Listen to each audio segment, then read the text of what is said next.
Hello, everybody. Good morning, or if it is morning, good morning to you. I'm Mr. Westerhoff, and today in U.S. history, I'm going to be talking about one of the most important social movements in the United States and in our history, and that's the civil rights movement of the 1950s and 1960s.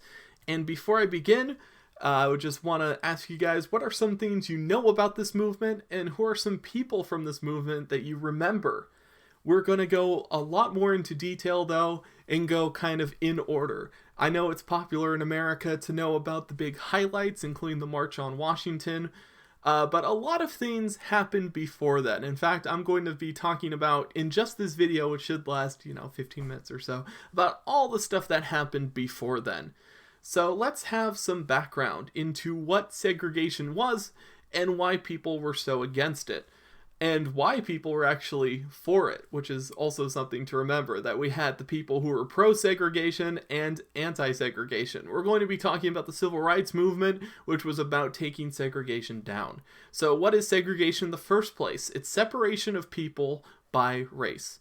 After Reconstruction, which we talked about earlier in the year, there was a movement in the South to keep black Americans from voting, things like a poll tax, to where if you wanted to go to the polls to vote, you would have to pay a tax.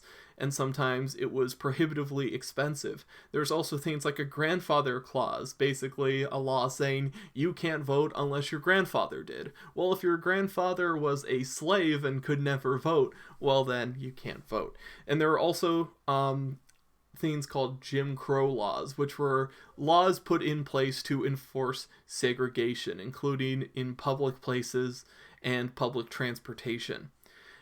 This was all kind of made legal by one of the most controversial and worst Supreme Court cases of all time. I don't think it's very controversial for me to just call this the worst, because it is. It's Plessy versus Ferguson in 1896. This is where the Supreme Court said that separate but equal facilities were okay. What does separate but equal mean? Well, it means that you can separate people by race in your private business, but you have to give them equal treatment. And the Supreme Court thought that was okay, and that didn't violate the 14th Amendment, which it does. It's because the problem with separate but equal is that it's almost impossible to enforce equal service everywhere. And that's what ended up happening. That separating people based on race is very easy, but actually giving them equal treatment was pretty much never enforced. So this was a big problem. But Plessy versus Ferguson in 1896 makes segregation legal, and it creates segregated schools, separate places for African Americans on public transportation. So you can see here just an example of segregation here. We have a water jug there, which is only for colored people, or at least that would be the term back in the time period we're talking about now. Where now it's much more common to use terms like Black Americans or African Americans, but at this time period, they used the term frequently, things like colored, or the term Negro, which we don't really use too much anymore. The rise of African American influence. Let's see, African American migration. This became something that was a big deal, where many people who were originally from the South moved up north or even west. So now there were large populations of Black Americans in those cities, and they became an important group that were more visible to more Americans. Also, the New Deal. The amount of Black people working in the government definitely increased during that time period. The New Deal definitely had some problems, though, when it came to employing Black people for some of the larger labor organizations when it came to taking down things like unemployment. Unemployment among Black men especially was very high during the New Deal. But the amount of Black people working in the government did increase from its previous levels. World War II, northern cities needed workers, and thousands of Black men served in the army. They were, however, in World War II, they were still in segregated units. Black men didn't serve with, white men. So that was just how it was at the time. It was only in the Korean War where we had integrated units. where basically it didn't matter what race you were, you would serve together.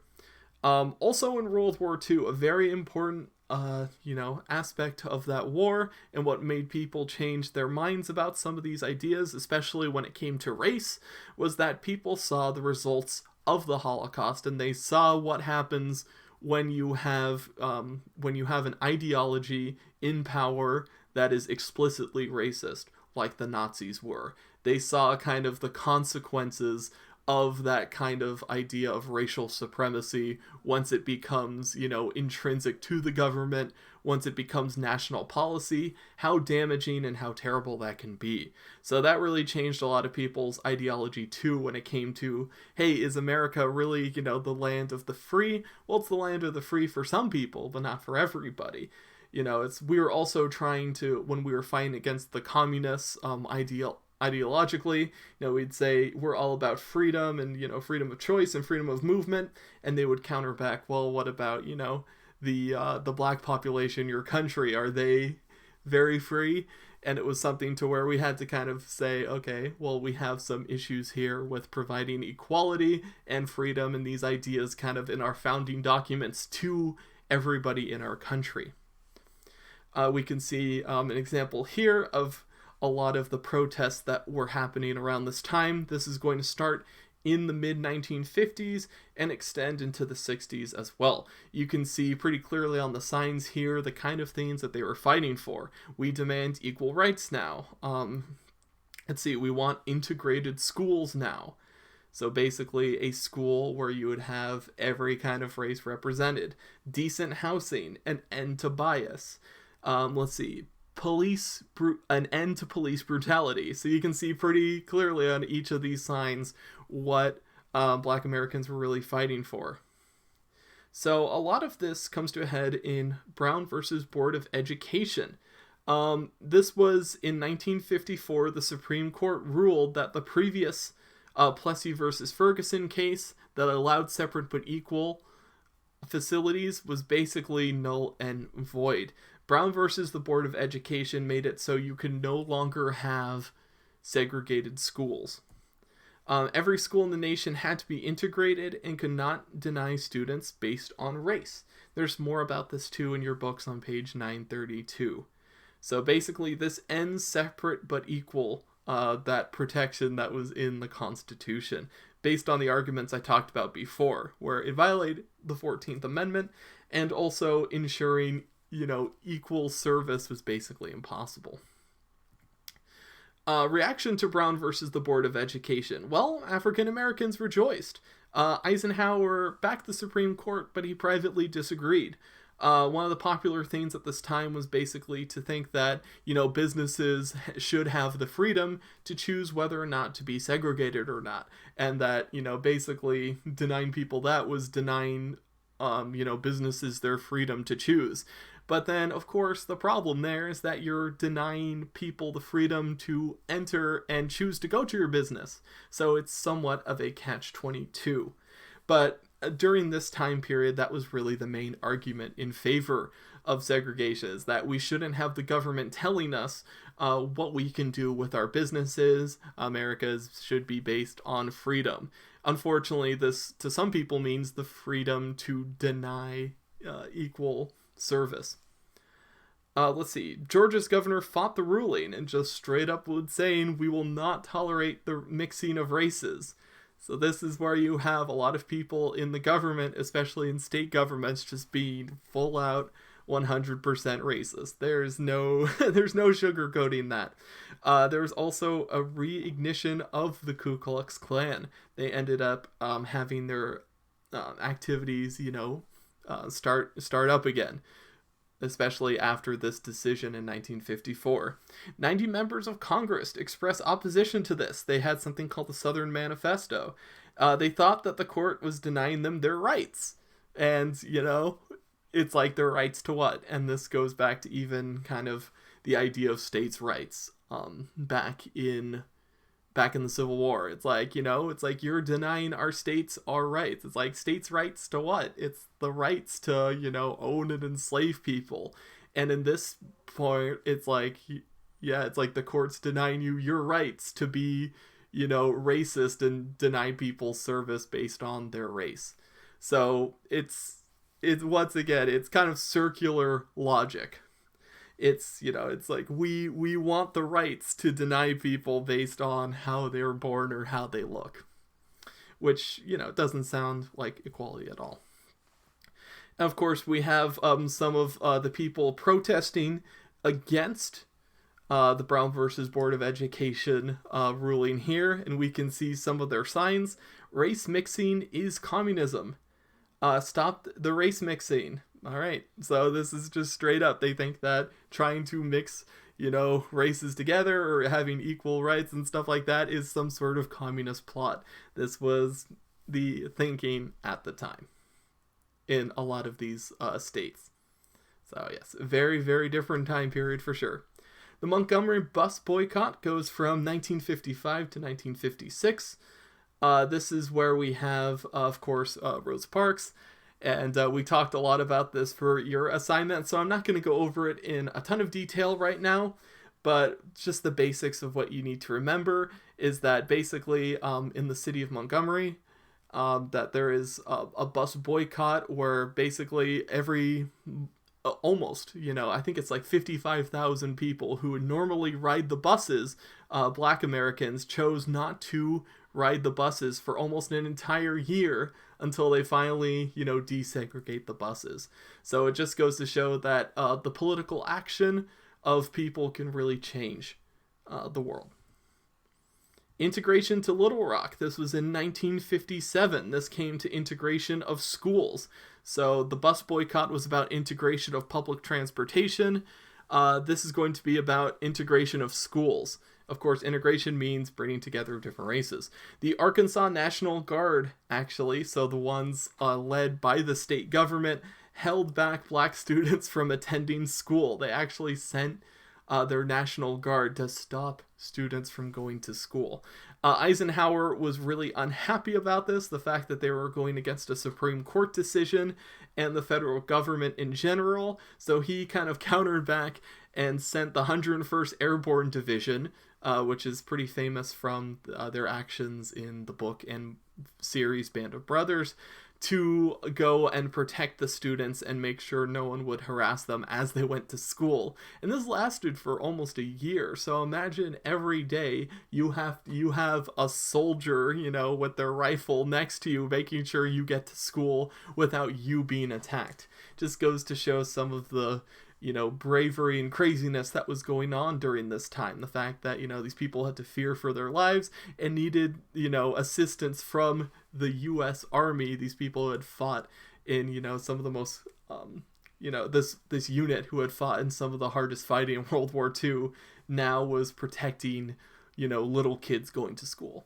Just goes to show it was a very, very different time period. All right, moving on. There we go. The movement goes national. All right, so groups fighting for civil rights. Who was the NAACP? The NAACP stands for the National Association for the Advancement of Colored People. Once again, this organization is old enough to where the term colored people was in more use.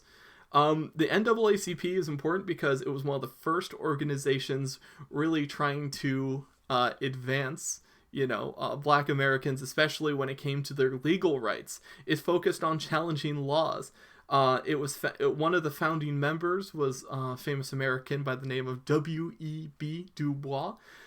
He was a lawyer, and he was actually pretty famous for being one of the first people to graduate from Harvard, who was a Black American, and basically he and his organization was focused on challenging the laws on housing, on education, things like anti-lynching laws, and etc. One criticism of them, though, was that they were focused too much on legal rights and not so much on the average plight of an African American during this time. So, who is another group fighting for civil rights? Well, their name is CORE, or the Congress of Racial Equality. They were dedicated to change by peaceful confrontation, and they were all about having big demonstrations in large cities and having peaceful protest. And let's talk more about that. What were the protesters fighting for? What were the two main things that a lot of these protesters were really marching about? There's two really main goals here. One is legal rights of African Americans. This can be kind of objectively shown with do they have legal rights? It's either a yes or no sort of thing.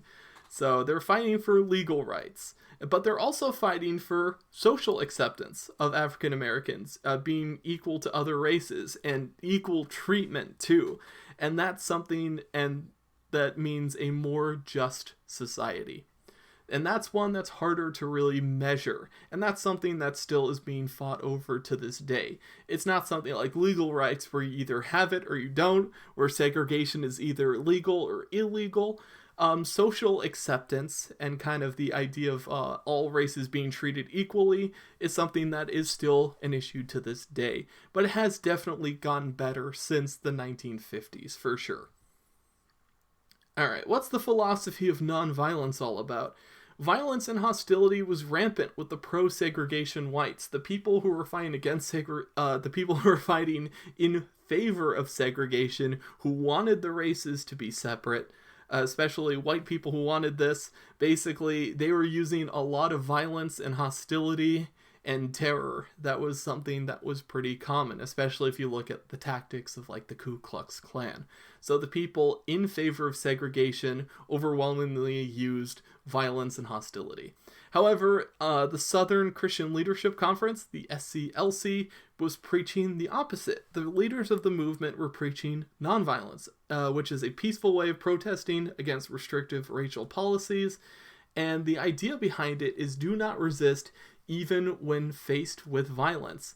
This is why the most famous person from this organization and one of the most famous leaders of the civil rights movement is going to be Martin Luther King Jr. for exactly this reason. The argument is that if you are fighting for what is right and you use nonviolence and your opponents are using violence to put you down, it's making your cause more justifiable and of course looks more moral in the face of injustice, and it also is powerful at swaying public opinion. And this is very interesting when you think about it. The fact that the use of nonviolence and non-aggression can actually be more powerful, especially when swaying the majority of people to your side. And this is what the civil rights movement is going to use. It's not going to use violent clashes against racism. A lot of times it's going to be peaceful, and that's very, very important. A lot of the philosophy of nonviolence that Martin Luther King Jr. Really used to strong effect, a lot of that was shown in with Gandhi and his movement of peaceful protest in the 1940s, in 1947 specifically, in protesting the British control of India. So just like Gandhi used nonviolent means and protest to, advocate for the British leaving and basically decolonialization in general, Martin Luther King Jr. would use some of those same ideas. And that's the quote on page 939 in your textbooks as well. And another very, very important thing to remember about Martin Luther King Jr. is that he was a Baptist preacher. Even when he was 26 years old was when he became, a big member of the civil rights movement. So just imagine that. That's a year younger than me. And he was already in charge of his whole church. And he was already becoming a national figure in the civil rights movement. But one thing that sometimes gets glossed over is the fact that he was a preacher and that Christian beliefs were very, very important to the civil rights movement. In fact, a lot of times the organization and the social cohesion was between a lot of Black Americans was thanks to the church and thanks to the fact that a lot of African Americans were very strong Christians. And, there was this idea in the equality of all races, and in the fact that nonviolence can actually win you people over time. And a lot of these ideas come from the teachings of Jesus of Nazareth. Of course, most famously his action of dying on the cross, not fighting against the Roman authorities, that sort of thing. The idea that you can actually become more powerful through nonviolence is very much instrumental to this whole movement. The struggle intensifies. There's going to be more demonstrations, more times with sit-down protests, which is going to be an interesting form of civil disobedience. This is basically where people would go to a restaurant or a lunch counter or something like that, and basically refuse to move until their policies against having black people sitting there was either reversed or they would be arrested. So that would be called civil disobedience, and they wouldn't struggle against the police if they were arrested. The Freedom Rides, this is in 1961. This is going to be a dramatic moment as well. In 1960, I have to read this word over and over, as the people who saw me talking about this earlier will remember. Boynton versus Virginia was decided. The Supreme Court expanded its earlier ban on segregation on interstate buses, so buses going from state to state. Bus stations and restaurants were not allowed to be segregated. So once again, the Supreme Court is ruling against segregation, and that you need to provide equal treatment to everybody in public facilities. CORE and SNCC designated or designed freedom rides. So they wanted to test the southern states and make sure that they were actually complying with this. So a lot of people from the north would get on buses specifically to go to the south and get on the buses and then just see what happened. See that no one would tell them to move to the back of the bus, and that when other people joined on, they wouldn't be asked to move or anything like that. So a lot of times it's like, okay, let's test to make sure that the laws are actually being enforced. And what happened was a lot of these buses from other states that were coming to test the laws would actually be attacked with bombs. So you can just see a picture here of one of the buses that was coming from another state into the southern states was actually attacked with bombs. So that just goes to show, how against integration a lot of people in these states were, that they were willing to use violence and what we would call terrorism today. So the reactions to the Freedom Rides. So people were astonished when they saw how much integration was being fought. This is what the Assistant Attorney General said. He said that people, presumably otherwise sane, sensible, rational people, would have this kind of reaction simply to where people were sitting on a bus.